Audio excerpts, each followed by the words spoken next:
Hello, good morning. Welcome to my online class. Today we will discuss on the topic minerals and energy resources. आज हम लोग खनिज और ऊर्जा संसाधन की जानकारी प्राप्त करेंगे। हम सभी लोग जानते हैं कि खनिजों का हमारे जीवन में कितना महत्व है। आप जब सुबह उठते हैं तो दिन की शुरुआत टूथपेस्ट से करते हैं और ये टूथपेस्ट जो कि फ्लोराइड मिनरल से बना होता है, यहीं से हम लोगों की दिनचर्या ही खनिज पदार्थ से शुरू होती है। इसके अलावा भोजन जब हम करते हैं तो उसमें भी अनेक प्रकार के खनिज हमें प्राप्त होते हैं। तो इन्हीं खनिजों के महत्व के बारे में हम लोग जानेंगे इस लेसन में, मिनरल्स एंड एनर्जी रिसोर्सेज में। The Earth's crust is made up of different minerals embedded in the rocks. हमारी धरती की परत विभिन्न प्रकार के खनिजों से भरी हुई है।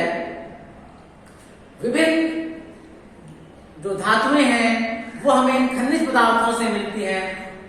उनका संशोधन करने के पश्चात almost all the items used for human beings are obtained from minerals.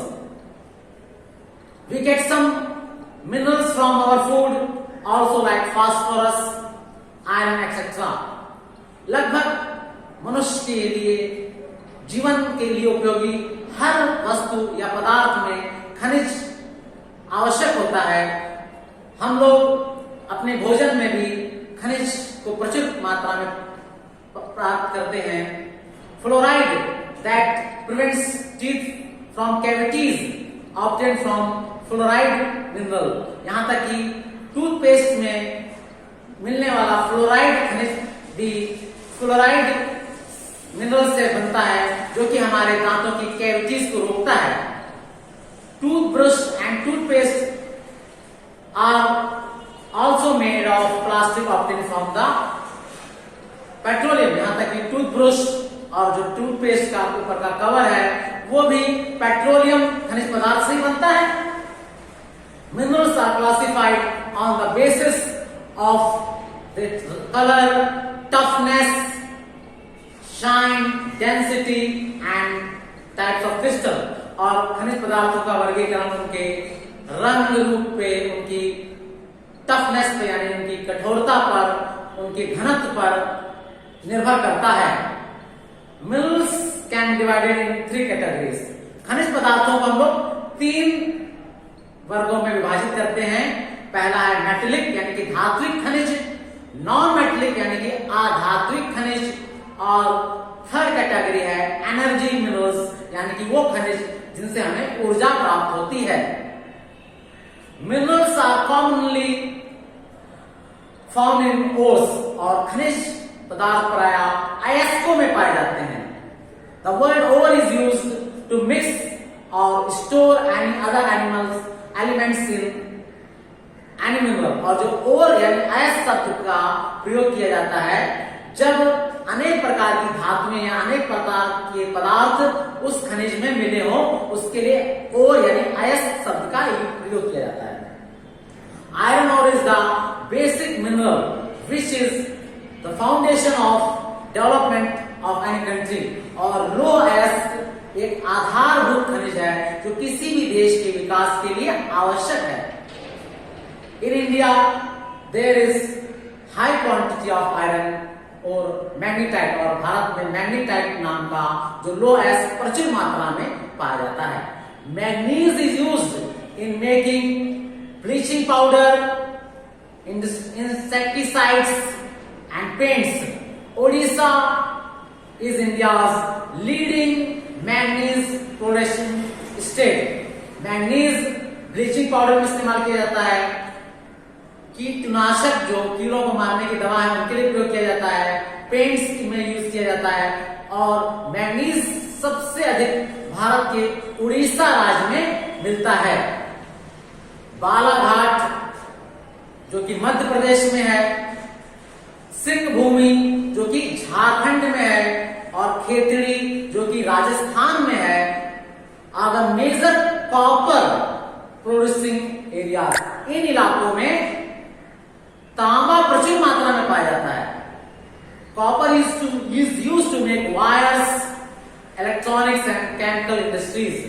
और आप सभी लोग जानते हैं कि तांबे का प्रयोग बिजली के तारों को बनाने के लिए, इलेक्ट्रॉनिक्स के सामान बनाने के लिए और रासायनिक उद्योगों में इसका प्रयोग किया जाता है। Bauxite deposits in India are found mainly in Amarkantak plateau. और जो बॉक्साइट के भंडार हैं जिससे अल्युमिनियम बनता है वो भारत के अमरकंटक पठारों में प्रचुर मात्रा में या बहुत अधिक मात्रा में पाए जाते हैं। या फिर कोल, और जो सबसे दूसरा और प्रमुख खनिज है कोल यानी कि कोयला, वो भारत में बहुत अधिक मात्रा में पाया जाता है। Coal is from the composition of millions of years of plant matter। और हम सभी जानते हैं कि कोयले की रचना कैसे हुई, जब लाखों वर्षों तक इस पृथ्वी के नीचे पेड़ दबे रहे और लगातार दबाव और ऊष्मा या गर्मी के कारण यही पेड़ बाद में कोयले में तब्दील हो गए। तो कोयले को बनने के लिए लाखों वर्ष का समय चाहिए और भारत कोल के मामले में धनी है। Coal in India is derived from Gondwana and territory shales. और कोल भारत यानी कि कोयला भारत में गोंडवाना इलाके में या गोंडवाना चट्टानी क्षेत्रों में प्रचुर मात्रा में पाया जाता है। The major resources of Gondwana coal are located in Damodar valley, Jharia, Bokaro. और गोंडवाना के जो इलाके जहां पर कोयला बहुत पर्याप्त मात्रा में पाया जाता है वो है दामोदर घाटी, झरिया और बोकारो।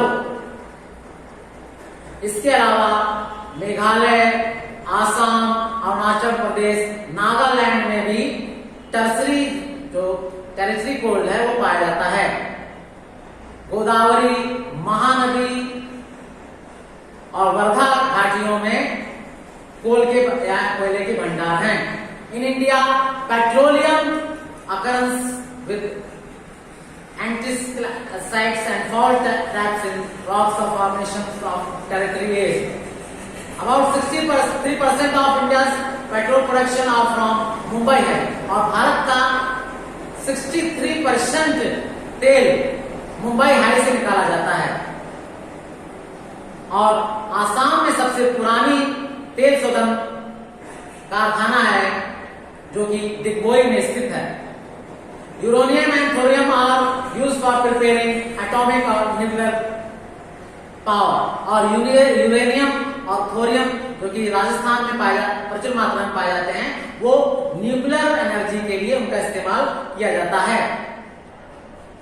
इन India there are enormous possibilities of solar energy. इसके अतिरिक्त भारत में जो नॉन कन्वेंशनल ऊर्जा के स्रोत हैं जिसमें सोलर एनर्जी है, प्रमुख है, या विंड एनर्जी है, इसके बहुत अपार भंडार भारत में है। जो समुद्र के तटीय इलाके हैं यहाँ पर हम विंड एनर्जी का प्रचुर मात्रा में प्रोडक्शन कर सकते हैं। इसके अलावा सोलर एनर्जी का भी हम बहुत अधिक उपयोग कर सकते हैं। तो भारत को अब नॉन कन्वेंशनल जो एनर्जी के स्रोत हैं इसकी ओर हमें अपना ध्यान केंद्रित करना होगा। नेक्स्ट क्लास में स्टूडेंट्स मैं इसी लेसन के बारे में आपसे और डिटेल में डिस्कस करूंगा। Till then good bye.